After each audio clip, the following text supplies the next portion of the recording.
Subay sa resulta sa survey sa Social Weather Stations, SWS, nga gihimo niadtong December 2024, anaa sa 63% kon 17.4 million families ang nag-isip sa ilang kaugalingon nga mga pobre. Ang pagtuon nga gihimo gikan sa December 12 hangtod December 18, nagpakita nga ang percent sa self-rated poor families misaka sa 4% nga puntos gikan sa 59% niadtong September 2024, mga kabombo. Sumala sa SWS ang survey, ang resulta sa survey sa December mao ang pinakataas nga porsyento sa self-rated poor families sulod sa 21 ka tuig sukad sa 64% niadtong November 2023. Ang 2024 annual average self-rated poor families nga 57% mas taas usab kaysa 48% annual average nga natala niadtong 2023 o 2022, mga kabombo. Mao lagi na akong gisulti kaganiha, mga kabombo, no? Dili nato malilong ang kamatuoran nga daghan ang mga nagkalisod karong mga panahon na. Bisag magsweldo kag 500 pesos ang adlaw, bisag magsweldo kag 15,000 pesos ang imong buwan nga sweldo, o nya nagpadayon og saka ang inflation, mga nagunang palitonon puwerteng mahala, bugas, lamas, karne, isda, itlog, mantika, suka ug uban pa, kuwangon ra gyud na imong sweldo. Hinungdan nga daghan kay mga tawo karon nga ilang gikonsiderar ang ilang kaugalingon nga nagkalisod, mga kabombo. Naisweldo pero na bulingit sa utang, naputo sa utang. Ang kanang ilang pagpanarbaho daw sa garantiya na lang na nga makautang, mga kabombo. Mao na tinuod kay kung wa kay trabaho di man ka makautang, kung naa kay trabaho makautang ka. Mao na nga naputos ka sa utang karon mga panahon na gumikan sa pagsaka sa mga nagunang palitonon kay imong sweldo kuwangon ra man gyud kaayo, mga kabombo. Mao na karong panahon na kung imong sweldo ra imong saligan, matay kuan oy. Dili gyud kasigo, dapat duha or tulo ka buok imong income.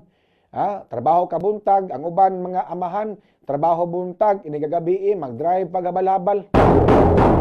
Kay kung sweldo lang ang saligan, kuwangon gyud, mga kabombo. Bugas lang daan, pwedeng pagamahala, no? Unya ang mga sudan ron, pwedeng pagamahala, plete, pwedeng pagamahala.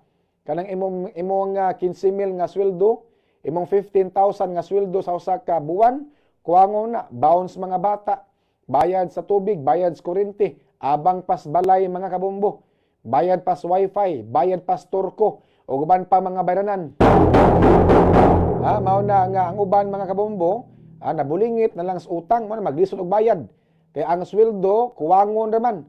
Inigdawat sa sweldo, bayad utang, gamay na mabilin, o nya, utang na pod. Mao na, di maputol ang utang, mga kabombo, kay kuwangon man ang sweldo. Gumikan sa pagsaka og maayo sa inflation, mga kabombo, okay ra unta na magsweldo kag 15,000 ang buwan, basta kay ang tuition fee gamay, ubos, ang mga karne, isda, mga basic commodities, mga nagunang palitonon, mga batakan kayo nga mga palitonon, mga kabombo, kanabang ubos unta ang presyo, muubos unta ang inflation. Kay kung ubos pa ang inflation ron, kanang 15,000 nimo, kasigo ra unta na. Kapag gumikan sa pagsaka sa mga palitonon, pagsaka sa mga services, mao na kuwangon yun. Magisgot ang inflation, di lang kay kutob pagsaka sa mga palitonon, hasta mga services, mga kabombo. Sa una, magpatupi ka, ang bayad sa barbershop, 60 pesos. Karon magpatupi ka, 100 pesos na. Magpabulkit ka sa imong ligid nga na buslot, ang bayad sa una, 40 pesos. Karon 80 pesos na. Magpamassage ka kaniadto, whole body, 250 pesos. Karon 500 pesos na. Muna pasabot nako nga ang inflation, di lang kay ang mga nagunang palitonon ang pagnisaka, apil na po ng mga services, mga kabombo. Muna magsweldo kag minimum. Pila may minimum ron? 465. Magsweldo kag minimum, mga kabombo. Huwag na mo ito uminto gamay. no, maragdulan naman 500 ang minimum. Kung mag-sweldo, ibutang tag 500 imong adlaw, kuwapas bugas, pila ka kilo inyong mahurot sa usa ka adlaw. Sudan pa, pliti pas mga bata. O, ibutang tag 500 ang kuan, imong adlaw. O nya, kuan pa og baon sa mga bata, pliti sa mga bata, sudan, ha? O uban pa mga gastuan, mga kabumbo, kuwangon, uy, imong 500 pesos, kuwangon. O na, nga karong panahon na, dapat duha imong income. Kaya kung ang imong income, sweldo ra imong saligan, kanini ang mabulingit yung kas utang. Muna diskarte yun. Muna ba mga asawa nga housewife, magtinda-tinda sa balay, no? Tinatinda o ginagmay, at least na gamay nga kuan ginansya. Makatabang-tabang po silang mga bana nga nanarbaho, mga kabumbo. O bana, duty kabuntag, ini kagabi drive pagabalhabal, mga kabumbo. At least madugangan po lang income, no? Kay kung sweldo ray saligan, kuangon ra gyud kay na, mga kabombo. At tinuod gyud ang gisultis uban mga negosyante. Matod pas uban mga negosyante nga why na dato sa pagpanarbaho. Mas may kuno magnegosyo kay kinini ang kanang usa ka buwan nimo nga sweldo, kwaon na sa uban mga negosyante og usa ka adlaw nga ginansya. Kaya mas may gyud nga magnegosyo ka, mga kabombo.